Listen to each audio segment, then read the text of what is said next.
గెలిచాడు, కేంద్ర మంత్రి అయిపోయాడు. అది ఎలా అంత ఇప్పుడు ఏం ఏం మెసేజ్ పంపుతారు మరి? పెద్ద నీతులు, నీతి వాక్యాలు, పేపర్లు నిండా ఆ పలుకులు ఈ పలుకులు చెత్త పలుకులు అని రాస్తారు. ఏం మెసేజ్ ఇస్తున్నారు?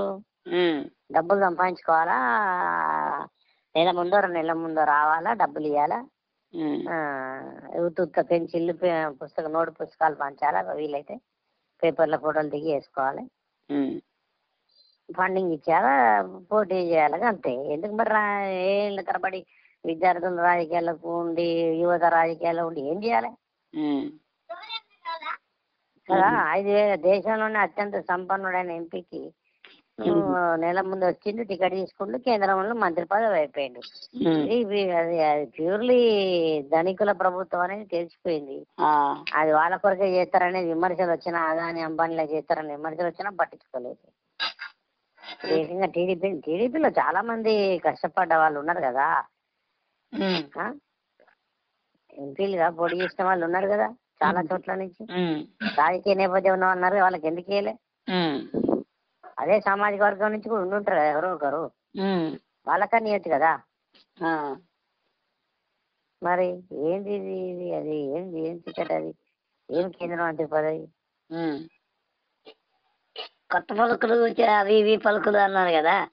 ఆయన ఒక సమయంలో ఇదే పెమ్మసాని మీద ఒక రేంజ్ లో నెగిటివ్ రాశాడు, నాకు చెప్పకుండా బైపాస్ అయిపోయి ఎంపీ సీట్ కొట్టేశాడని. ఆ తర్వాత ఆయన ఏదో యాడ్లు గేట్లు ఇచ్చారు, రాజు చేసుకుని అయిపోయింది. అది అంతే, కమర్షియల్ ప్యూర్.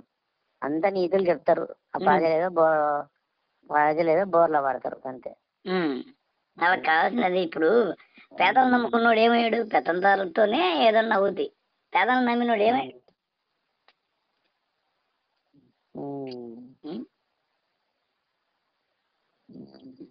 ఇంకా తెలంగాణకి ఇద్దరు,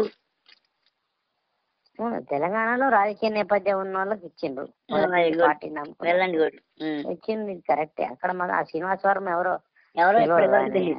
ఆయన కూడా ఎమ్మెల్యే టికెట్ అడిగితే ఎంపీ వచ్చింది ఆయనకు. బంపరాబరు టీడీపీ ఎమ్మెల్యే టికెట్ అనుకుంటా పొడి చేసేది, ఆయన బీజేపీలో పంపించి. అదేదో సామాన్య కార్యకర్తకు పట్టం అని రాసింది ఆంధ్రజ్యోతి. కావచ్చు మరి ఆయన బీజేపీ కార్యకర్త కావచ్చు ఆయన.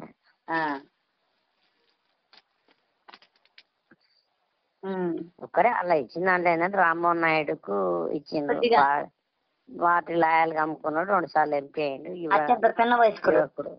2 సార్లు అయినట్టుంది కదా, 3సారి ఎంపీ. 3సారి ఎంపీకి ఇచ్చిండ్రు. అది పొలిటికల్ నేపథ్యం, అది కూడా రాజకీయ వారసత్వంలో బాగానే వచ్చింది చెప్తుంది. సామాన్యులకి ఏం రాలేదు ఆడ. సామాన్య కార్యకర్త ఒక కార్యకర్తకి ఇచ్చినాము, నీకు ఢిల్లీకి ఫ్లైట్ టికెట్లు ఉన్నాయా, పార్టీ పెట్టుకోవాలని అడిగిండని రాసిండ్రు. మరి ఆయనకి ఇస్తే అయిపో కదా, అంత నిజాయితీ ఉన్నాను. ఎవరో మరి అతని పేరు సామాన్య కార్యకర్తకి ఇచ్చిన అప్పల నాయుడు పేరు ఉంది. అతని కట్ట ఎంపీ టికెట్ ఇస్తే ఎంపీ అయిపోయినాడు. సామాన్య కార్యకర్త సెకండ్ ద్వితీయ శ్రేణి ఉన్న ఆయనకి ఇస్తే ఎంపీ అయినంట. ఎంపీ అయినందుకు అతను అన్నాడని రాశారు. చంద్రబాబు అన్నాడట మీటింగ్ లో, నీకు మరి ఫ్లైట్ లో వెళ్ళాలి, మరి టికెట్ డబ్బులు ఉన్నాయా, పార్టీని కొనమంటావా అన్నాడని ఫస్ట్ పేరు రాసింది. అతనికి మించి మంత్రి పదవి ఇవ్వచ్చు కదా మరి, ఎందుకు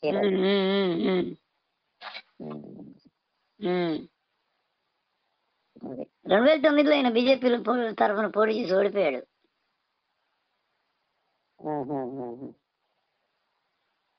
అంటే కావాలి సంఘ్ బ్యాక్గ్రౌండ్ ఉంటే ఇచ్చిండ్రు తెలియదు. రియల్ ఎస్టేట్, ఆక్వా అని పెమ్మసాని అయితే కరెక్ట్ కాదు. సీట్ అమ్ముకుంటాడు అనేది చంద్రబాబు ఎప్పుడైనా అప్పుడు డబ్బు ఉన్నటువంటి సుజనా చౌదరికి ఇచ్చిండు.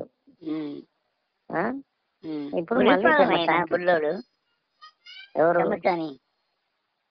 అదే కావచ్చు, ఎవరైనా కూడా. నేనేం చెప్తున్నా, అప్పుడు డబ్బు ఉన్నటువంటి సుజనా చౌదరికి ఇచ్చిండు టీడీపీలు ఉంటే. ఇప్పుడు అడగండి కాదు, బీజేపీ శాఖ ఇచ్చింది ఏంటంటే సీఎం రమేష్కి వెళ్ళే, పురంధేశ్వరికి వెళ్ళే. పురంధేశ్వరికి మర్చిపోయి అధ్యక్షులు కదా. ఇవ్వలేదు. ఉమ్, పార్టీ అధ్యక్ష పదవి ఉన్నాక అని ఇవ్వట్లేదు కావచ్చు. ఉమ్, కానీ ఇక్కడ కిషన్ రెడ్డికి ఇచ్చిండ్రు అధ్యక్ష పదవి ఇచ్చింది కానీ ఉమ్, అక్కడైతే ఇవ్వలేదు. వాళ్ళిద్దరు సంఘ బ్యాక్గ్రౌండ్ వాళ్ళకి ఇచ్చిండ్రు కేంద్ర మంత్రి కదా. ఉమ్. మరి అక్కడ కూడా ఆయనకి ఏది ఇవ్వలేదు. ఈటల రాజేందర్కు, డీకే అరుణకు బయట నుంచి వచ్చిన వాళ్ళకి ఇవ్వలేదు. ఉమ్.